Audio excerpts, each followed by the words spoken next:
അങ്ങനെ നമ്മുടെ സഞ്ജീവ് ഗോയങ്കയുടെ ടീമായ ലക്നൗ സൂപ്പർ ജയൻസ് പുറത്തായിരിക്കുകയാണ്. അവരുടെ ഹോം ഗ്രൗണ്ടിൽ കാന സ്റ്റേഡിയത്തിൽ തന്നെ അവർക്ക് പരാജയപ്പെട്ട് പുറത്തു പോകേണ്ട ഒരു അവസ്ഥയായി മാറി എന്ന് തന്നെ പറയണം. സോ എന്തായാലും മോഹൻ ബഗാൻ സൂപ്പർ ജയൻസ് എന്ന ടീമിലൂടെ വലിയൊരു സക്സസ് കണ്ടെത്തിയ ഒരു വ്യക്തിയാണ് സഞ്ജീവ് ഗോയങ്ക. ബട്ട് IPL വരുമ്പോൾ അത്ര ഈസി അല്ല.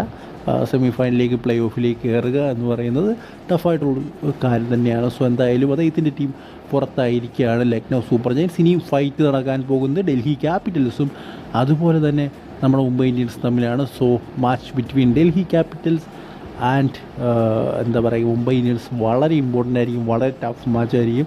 സോ എന്തായാലും ആ ഒരു മാച്ചിലേക്കാണ് എല്ലാവരും കാത്തിരിക്കുന്നത്. ബാക്കിയുള്ളവരെല്ലാം ഓൾറെഡി ഔട്ടായി കഴിഞ്ഞിരിക്കുകയാണ് IPL ടൂർണമെൻറ്റിൽ നിന്നും.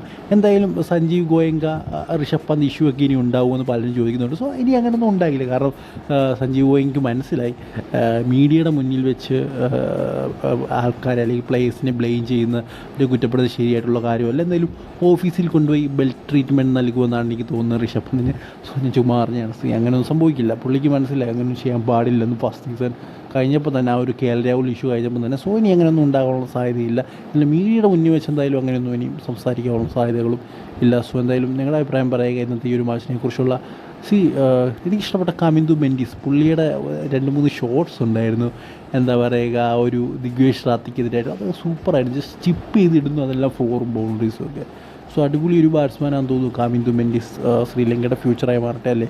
ശ്രീലങ്ക ഭയങ്കര ഇതൊരു ബ്ലാക്ക് സിറ്റുവേഷനിലൂടെ, അതായത് അവരുടെ ഒരു ബ്ലാക്ക് എറ എന്ന് തന്നെ പറയാം, അതിലൂടെയാണ് പോയിക്കൊണ്ടിരിക്കുന്നത്. എന്തായാലും ഒരു ഗുഡ് എറയ്ക്ക് ഒരു തുടക്കം വരട്ടെ കമിന്ദു മെൻഡിസ് പോലുള്ള കളിക്കാരൊക്കെ.